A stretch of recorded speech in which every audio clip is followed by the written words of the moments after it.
እነዚህ መንገደኞች ካሌ በቃሉ እኛ በቃሉ እውነተኛ የሆነ ስለ ናዝራዊው ስለ ኢየሱስ ስለ ነብዩ ነው እያሉ ነበር የሚናገሩት።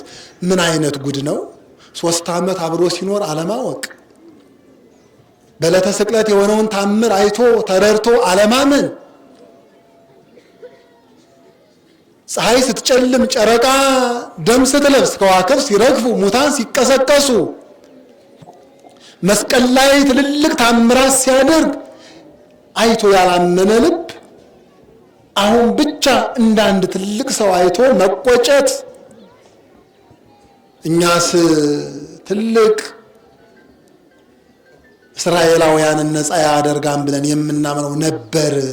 ምን አሉ? ነበር። ልብ አድርጉ፣ ነበር። አሁን ይሄ አንድ ያላመነ ልብ ነው። ሁለተኛ ቀቢጸ ተስፋ የተሞላበት ሐሳብ ነበር አሉ። ግን የኛ ጌታ የነበር ብቻ አይደለም ያለም የነበረ ያለ የሚኖር ነው። አሁንም ነበር እያሉ የሚነግሩት ላለውም ለነበረውም ለሚኖረው ነው። ይገርማል። ግን ምን አላቸው?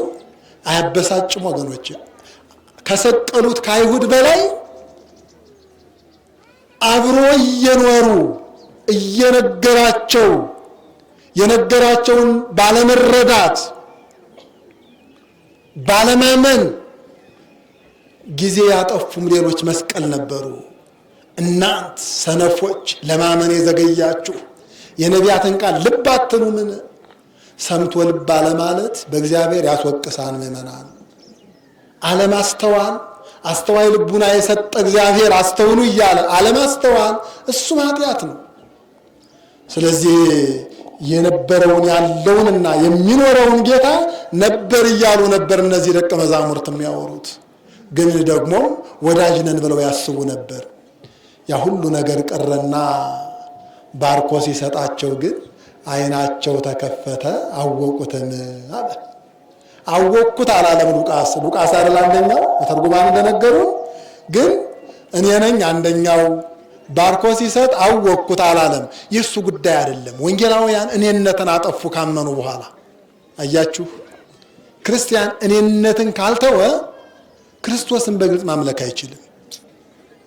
እኔ ወንዱ፣ እኔ የተማርኩት፣ እኔ ጀግናው፣ እኔ ተደማጩ፣ እኔ የሚሉ ነገሮች ካልወጡ ክርስትና በእኔነት ውስጥ አይገኝም።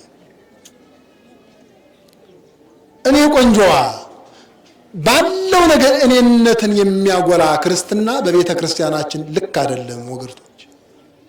ስለዚህ ሉቃስ አመነ አወቀውም። ከዛ በኋላ 2 መንገደኞች አለና ራሱን አራቀ። አይገርም? እዛ ውስጥ እንደሌለ ጉዳዩ ያመነውን ያወቀውን ክርስቶስን መግለጥ እንጂ እሱን መግለጥ አልፈለገም። ቅዱስ ዮሐንስ በወንጌሉ ሲጽፍ ዘያፈቅሮ ጊዜ ጌታ ይወደው የነበረ ደቀ መዝሙር ይላል። እኔ ማለት እንተውና እያራቀ ይወደው የነበረ ሌላኛው ደቀ መዝሙር ይላል። አያችሁ ክርስትና